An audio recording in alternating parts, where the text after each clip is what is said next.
Pemirsa, mantan Ketua KPK Abraham Samad menilai Firly Bahuri patut jadi tersangka. Terlebih, Firly mengakui ada pertemuan dengan mantan Menteri Pertanian Syahrul Yassin Limpo. Namun penyidik belum bisa menetapkan satu tersangka pun dalam kasus dugaan pemerasan ini karena masih butuh beberapa keterangan dari Firly, walaupun sudah menggeledah rumahnya dan memeriksa 54 saksi.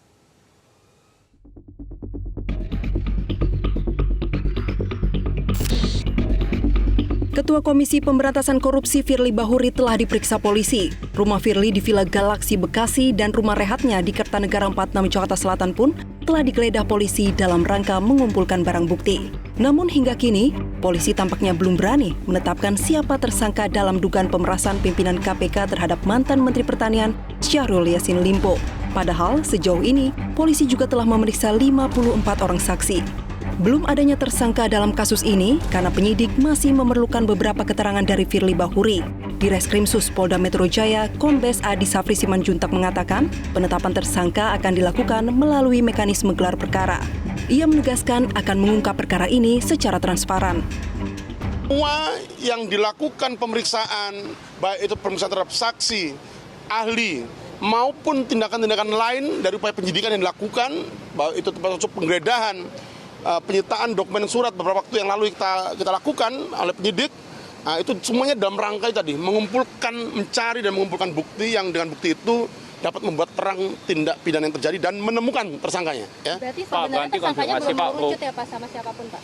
Nanti ya, jadi terkait dengan penetapan tersangka, siapa tersangka dari dugaan tindak pidana korupsi yang terjadi, nanti akan melalui mekanisme gelar perkara untuk menetapkan tersangka. Jadi saat ini tim penyidik masih terus bekerja secara cermat, detail, dan tentunya transparan dan akuntabel.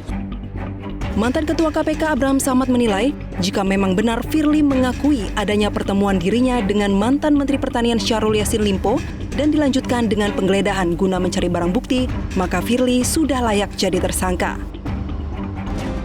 Jelaskan oleh pihak kepolisian bahwa Firly telah mengakui ada pertemuan dengan dia dan mantan Menteri SL, maka itu sudah membuktikan bahwa Firly melakukan pelanggaran etik sekaligus pelanggaran pidana.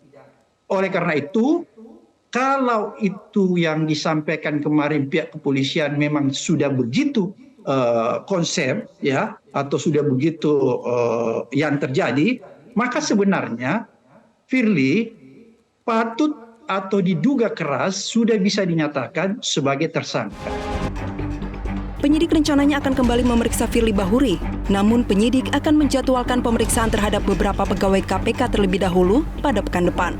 Bergulirnya kasus dugaan pemerasan Firly Bahuri terhadap Syahrul Yassin Limpo ini terjadi pada rentang tahun 2020 hingga tahun 2023. Polda Metro Jaya mengusut dugaan pemerasan ini berdasarkan laporan pengaduan dari masyarakat sejak Agustus lalu. Tim Liputan Metro TV. Jelajahi cara baru mendapatkan informasi. Download Metro TV Extend sekarang.